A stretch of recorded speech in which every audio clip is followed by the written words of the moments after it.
Assalamualaikum warahmatullahi wabarakatuh. Alhamdulillahilladzi arsala rasulahu bil huda wa dinil haq liyudhhirahu 'alad din kulli walau karihal kafirun. Asyhadu an la ilaha illallah wahdah wa nasara 'abdah wa aza jundah wa hazamal ahzaba wahdah wa asyhadu anna Muhammadan abduhu wa rasuluh la nabiyya ba'dah.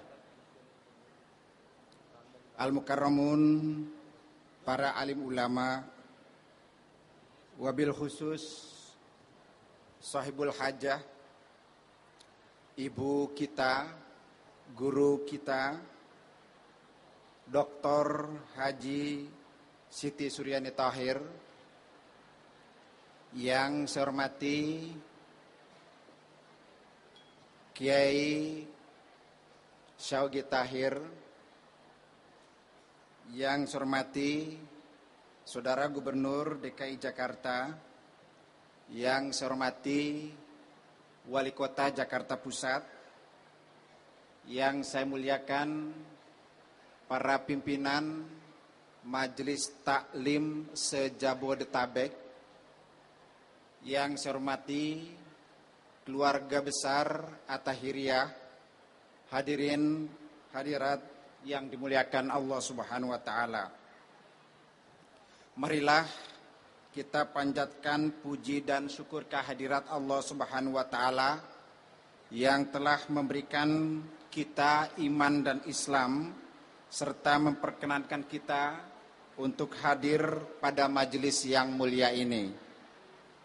Salawat dan salam semoga senantiasa terlimpah kepada junjungan kita Nabi besar Muhammad sallallahu alaihi wasallam, kepada keluarganya, kepada para sahabatnya, dan kepada para pengikutnya yang setia mengikuti jejak risalah sampai akhir zaman.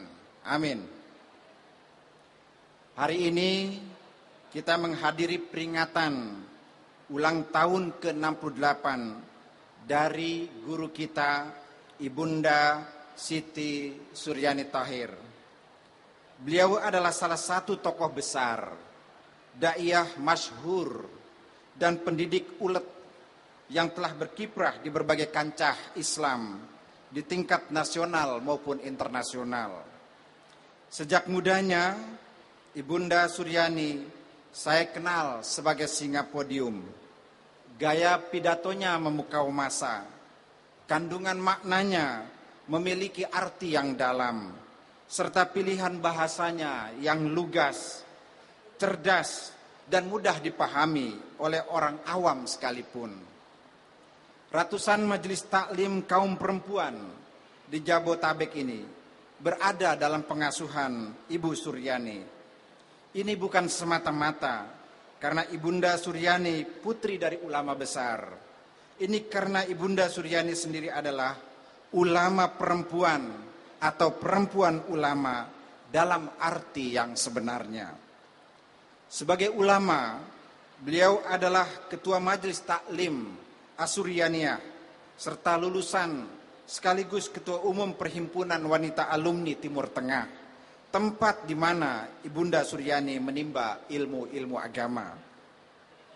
Sebagai perempuan, kodratnya lah untuk berkeluarga dan mendidik generasi penerus nama besar Pondok Pesantren At-Tahiriyah. Atas karunia yang begitu besar hingga sekarang, perkenankanlah saya mengucapkan selamat berulang tahun ke-68 kepada Ibunda Suryani Tahir. Semoga panjang umur dan senantiasa diberikan kesehatan yang prima untuk mengabdi melayani umat. Usia 68 tahun dalam perjalanan seorang manusia adalah usia di mana sudah tercapai kebijakan berfikir dan kearifan bertindak. Jika junjungan kita Nabi besar Muhammad sallallahu alaihi wasallam diberi perkenan oleh Allah Subhanahu wa taala sampai dengan usia 63 tahun. Sesungguhnya lah bonus usia yang diberikan oleh Allah Subhanahu wa taala kepada Ibunda Suryani sebagai umat Rasulullah sudah sangat dimanfaatkan dengan baik, penuh pengabdian dan tidak kenal lelah untuk membesarkan agama Allah. Banyak di antara umat Islam yang tidak tahu tujuan penciptaan kita berikut dunia dengan segala isinya, sehingga kemudian sebahagian dari kita terlena. Benarlah Allah mengingatkan kita, i'lamu annamal hayatud dunya la'ibun walahun. Sesungguhnya kehidupan dunia hanyalah permainan dan sesuatu yang melalaikan. Juga Allah mengajarkan kepada kita, wamal hayatud dunya illa mata'ul gurur, bahwa kehidupan dunia ini tidak lain hanyalah kesenangan yang menipu. Sesungguhnya lah yang kekal adalah kehidupan akhirat, dan kita harus bekerja keras untuk mencari bekal bagi kehidupan abadi kita kelak. Rasulullah Shallallahu Alaihi Wasallam memerintahkan kita untuk senantiasa i'mal li dunyaka ka'annaka ta'ishu abada wa'mal li akhiratika ka'annaka tamutu goda. Bekerjalah untuk kehidupan duniamu seolah-olah kamu hidup selamanya, dan bekerjalah untuk akhiratmu seolah-olah kamu mati esok. Yang dilakukan oleh Ibu Suryani dengan segala aktivitas dakwahnya adalah sesuatu yang harus senantiasa dan patut dijadikan teladan umat Islam, khususnya di ibu kota yang semakin hari semakin saya rasakan penuh dengan kemungkaran. Terkadang kita heran terhadap seseorang, sholatnya rajin, maksiat jalan terus. Puasa Ramadan genap, setelah lebaran mengumbar nafsu ke sana kemari. Inilah kontradiksi atmosfer ibu kota. Dan 14 abad yang lalu, Allah Subhanahu wa taala sudah mengingatkan kita melalui surat Al-Ma'un. Fawailul lil musallin alladzina hum an sholatim sahun alladzina hum yura'una wa yamna'unal ma'un. Maka kecelakaanlah bagi orang-orang yang salat. Dalam suatu riwayat dikemukakan bahwa ayat tersebut turun berkenaan dengan kaum munafikin yang mempertontonkan salat kepada kaum mukminin dengan riya dan meninggalkannya apabila tidak ada yang melihatnya, serta menolak memberikan bantuan ataupun pinjaman. Ayat ini turun sebagai peringatan kepada orang-orang yang seperti itu. Na'udzubillah, tsumma na'udzubillah. Hadirin yang saya muliakan, selama ini kita selalu mengklaim negara kita sebagai negara dengan penduduk muslim terbesar di Indonesia. Data statistik menunjukkan jumlah umat Islam di negeri ini sekitar 87,5%. Akan tetapi jika data statistik itu disandingkan dengan tingkat kesejahteraan umat Islam, ternyata menyedihkan. Berdasarkan pendataan BPS, jumlah penduduk miskin di Indonesia pada bulan Maret tahun 2007 adalah 37,2 juta orang atau 16,6% dari total populasi Indonesia. Sebagian besar, yaitu sebesar 63,5% penduduk miskin berada di daerah pedesaan, sedangkan sisanya berada di perkotaan.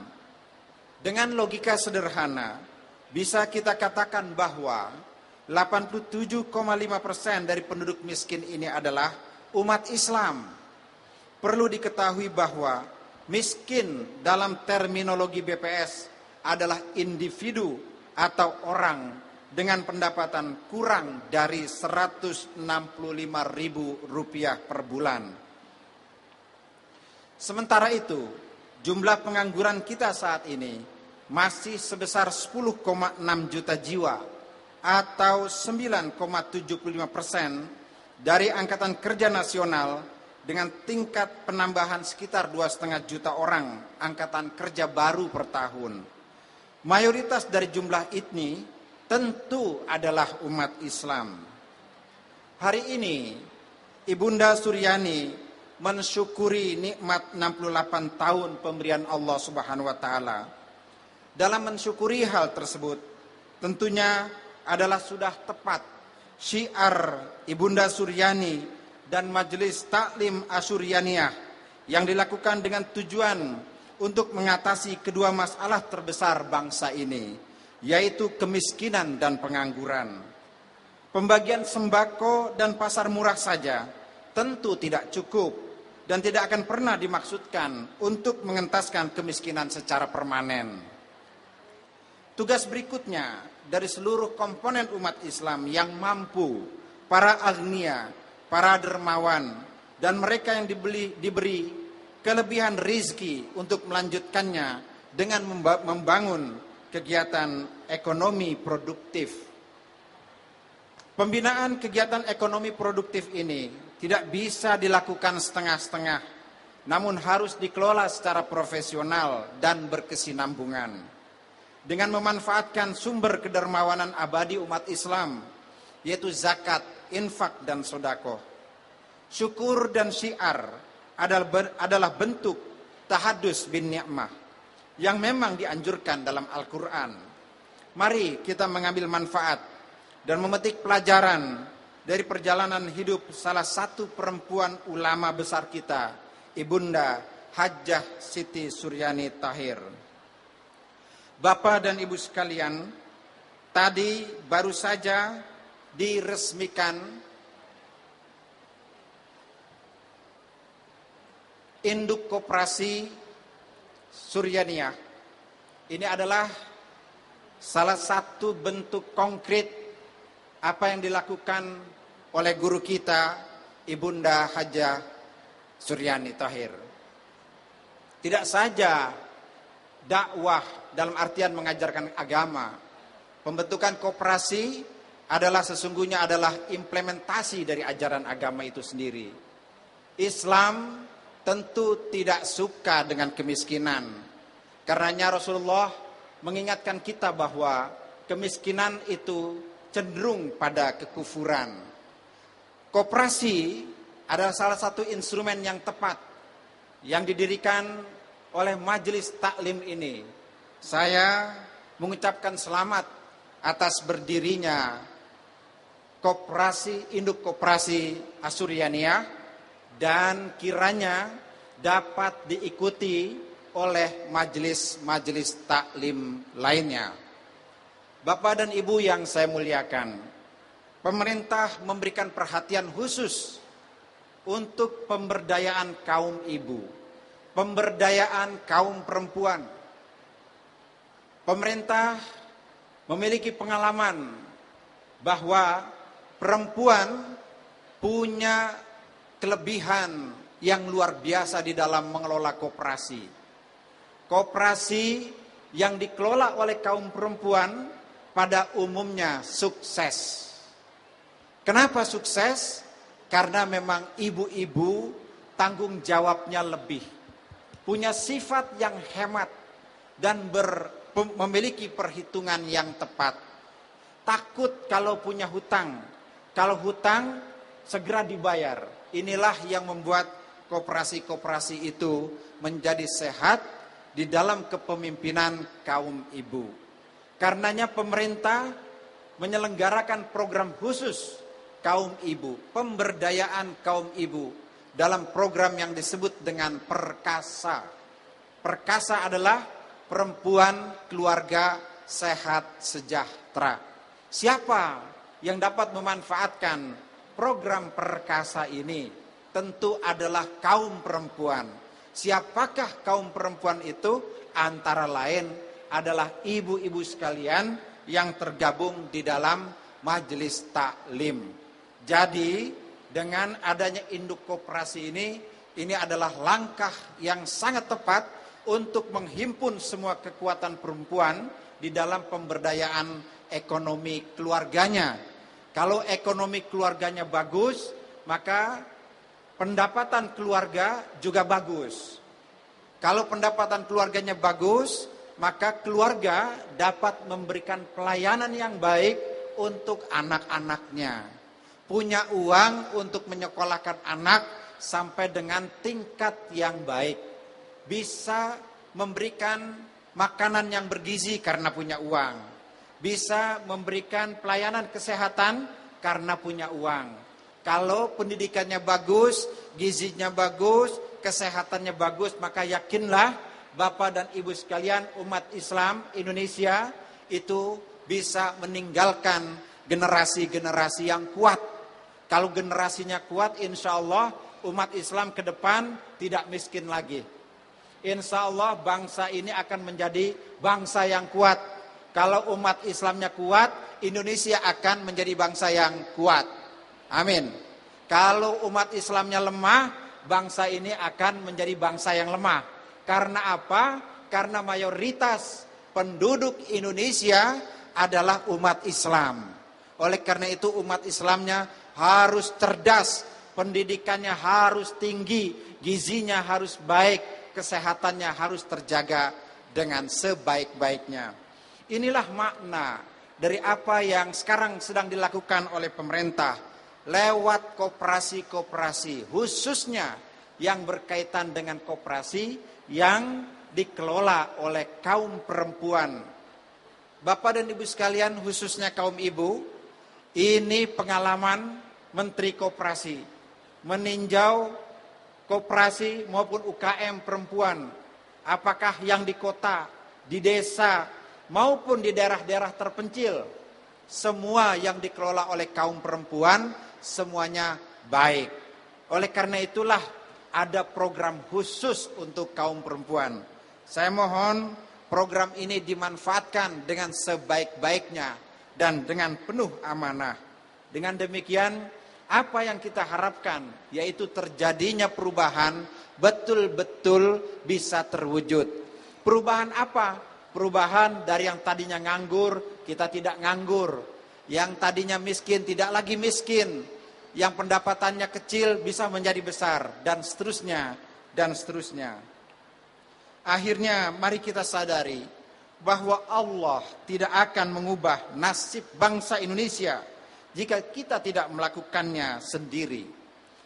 Jika di masa lalu para syuhada berjihad untuk menyebarkan agama Allah, maka kini giliran kita untuk mengorbankan harta, keringat, dan air mata untuk menegakkan panji-panji agama Allah dan menciptakan kesejahteraan bersama umat Islam.